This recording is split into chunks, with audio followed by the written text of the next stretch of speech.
Vitória Fluminense. O Fluminense bate o São Paulo. O que a gente pode esperar do Fluminense até o final do ano? É sobre isso o vídeo de hoje. Logo, vocês sabem, depois da vinheta.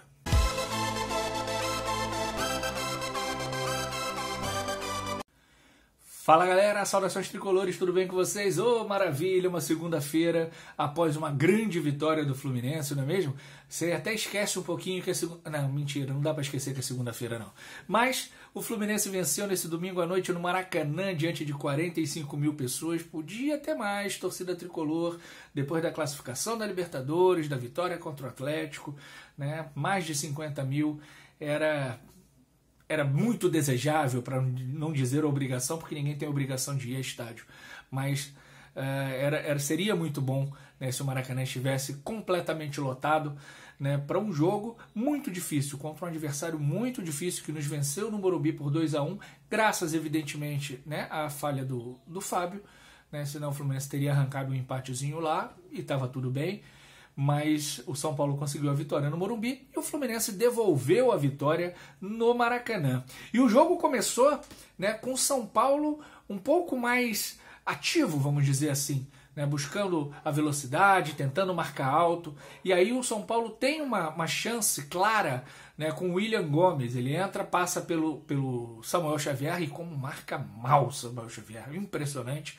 E ele passa como quer pelo Samuel Xavier e chuta forte, a bola bate na quina do travessão e vai pela linha de fundo. Assustou, mas o Fluminense, com a experiência que tem, com Thiago Silva, Thiago Santos, com Marcelo, com Ganso, né, o maestro Ganso, o Fluminense acalmou, serenou os ânimos e começou a dominar. Né? E muitas vezes, né, o Fluminense lembrou o Fluminense de 2023, saindo de trás, tocando de primeira, Marcelo com passe fácil, né? O Bernal muito bem, errou um ou dois lançamentos, mas muito bem na marcação, colocou o Lucas Moura no bolso, tá lá no bolso dele, nel bolsillo de Bernal, e não tirou mais. O Lucas Moura até foi substituído, porque o Bernal botou ele no bolso, né? Assim como o Thiago Santos botou o Caleri no bolso, irritou o Caleri quanto pôde, o Caleri tomou cartão amarelo. E o Fluminense teve uma atuação muito boa no primeiro tempo. Não foi o melhor jogo do Fluminense na temporada. Para mim, o jogo contra o Atlético Mineiro no Mineirão, em Belo Horizonte, foi o jogo mais bem jogado do Fluminense nessa temporada. Mas foi um grandíssimo jogo, sobretudo no primeiro tempo. Um Fluminense dominante, o Fluminense com as melhores chances. Teve um chute do Marcelo, de bico, inclusive. Teve um lance com Arias, que a bola vem lá de trás, todo mundo tocando na bola, chega no Arias, o Arias chuta para fora.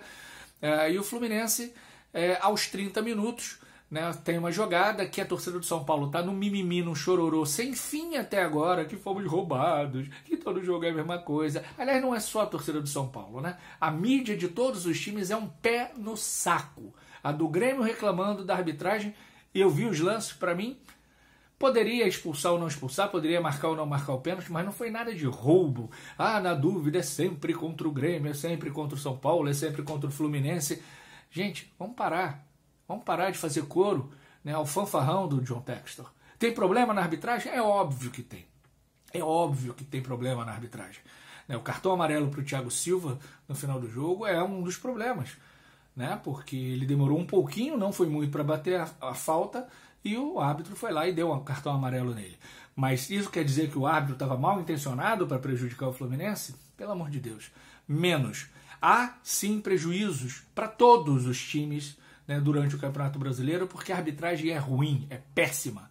Mas dizer que o Grêmio é roubado, São Paulo é roubado, o Fluminense é roubado todo jogo, isso é um mimimi que as mídias dos clubes, né, dos torcedores que tem no YouTube, fazem um grande mal ao futebol brasileiro nesse aspecto. Mas aí o Bandeira marcou a falta. Marcou a falta, o Fluminense bateu rápido, e aí é que está a grande questão. A questão não é se foi falta do Thiago Santos ou se foi falta do Caleri.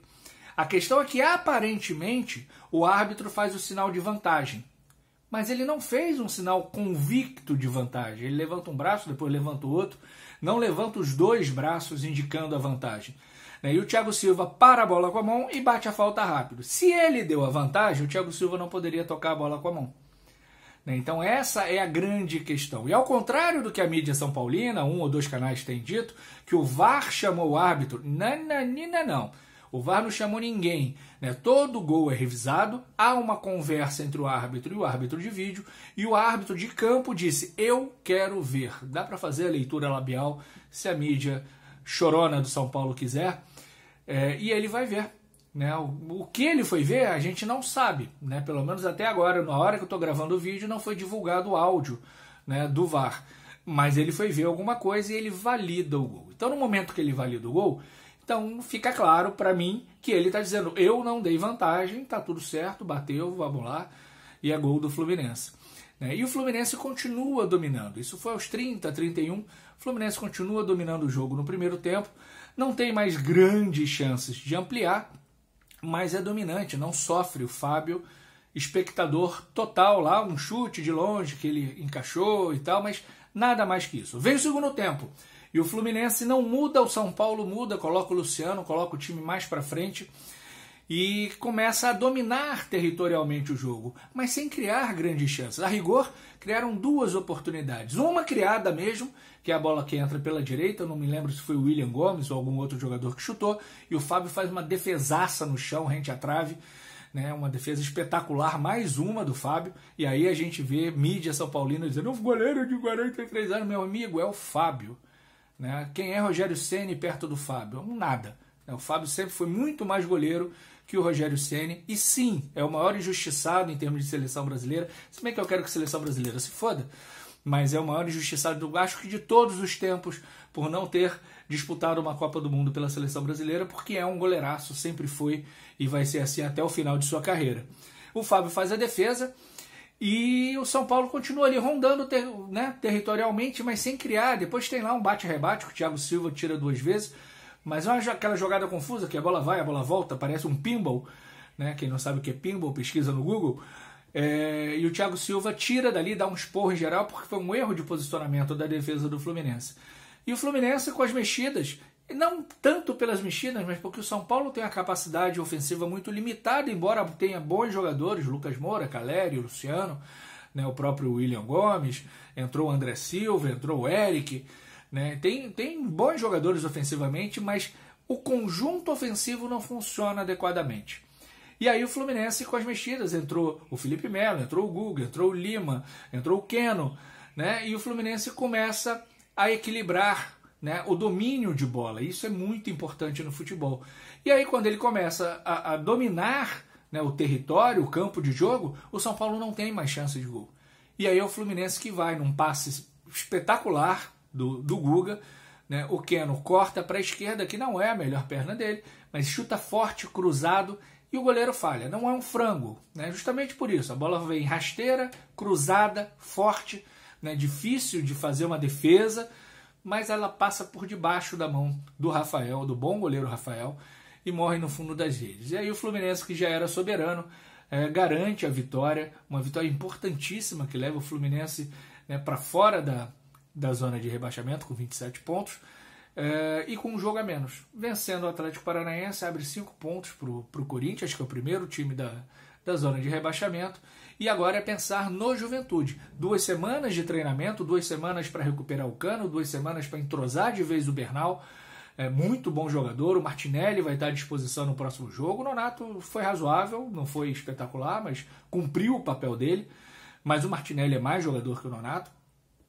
E aí o Fluminense vai poder enfrentar o Juventude, né, com a moral alta, né, e com todos os titulares à disposição para vencer o Juventude, passar o Juventude na tabela e caminhar, como eu tenho dito desde o início do campeonato, a ficar na primeira página da tabela de classificação. Não sei se vai conseguir chegar lá em 7º, 8º, como eu previa lá atrás, mas na primeira página de classificação, entre os 10 primeiros vai estar, o que é uma colocação ruim.